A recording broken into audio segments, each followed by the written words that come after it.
بسم اللہ الرحمن الرحیم۔ شیعہ فرقے کے بارے میں دارالفتاء جامعہ دارالعلوم کراچی سے تمام قیود و شرائط کے ساتھ جو فتویٰ جاری ہوتا ہے، در حقیقت وہی اس مسئلے کے بارے میں میرا اور جامعہ دارالعلوم کراچی کا موقف ہے۔ جہاں تک میری حالیہ تقریر کا تعلق ہے تو اس کے سیاق و سباق سے یہ بات واضح ہے کہ اس کا مقصد یہ بتانا ہے کہ محرم کے زمانے کو لڑائی جھگڑے اور قتل و قتال کا ذریعہ بنانے سے اجتناب لازم ہے،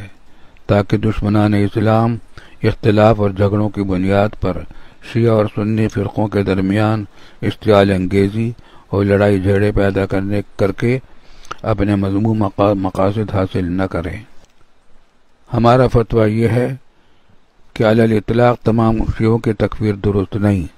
کیونکہ عقیدے کے لحاظ سے شیعوں کی مختلف قسمیں ہیں۔ ان میں جو شیعہ کفری عقائد رکھتے ہوں، مثلا قرآن کریم میں تحریف کے قائل ہوں، یا یہ عقیدہ رکھتے ہوں کہ حضرت جبریل علیہ السلام سے وہی لانے میں غلطی ہوئی ہے، یا حضرت عائشہ رضی اللہ تعالی عنہ پر تہمت لگاتے ہوں، یا حضرت علی رضی اللہ عنہ کو معبود مانتے ہوں، ان کے کفر میں کوئی شبہ نہیں۔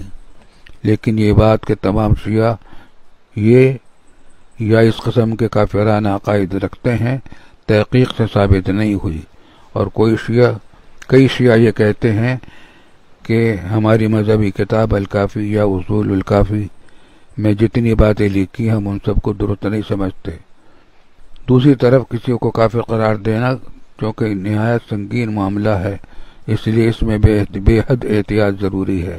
اگر بالفرض کوئی تقیہ بھی کرے تو وہ اپنے باطنی عقائد کی وجہ سے عند اللہ کافر ہوگا، لیکن فتویٰ اس کے ظاہری اقوال پر ہی دیا جائے گا۔ اس لیے 1400 سال میں علماء اہل سنت کی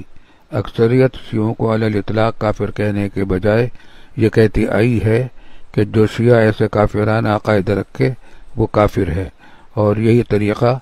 بیشتر اکابر علماء دیوبند کا رہا ہے۔ لیکن اس کا یہ مطلب ہرگز نہیں کہ شیعوں کی گمراہی میں کوئی شبہ ہے۔ جن شیعوں کو کافر قرار دینے سے احتیاط کی گئی ہے، بلا شبہ وہ بھی سخت ضلالت اور گمراہی میں ہیں۔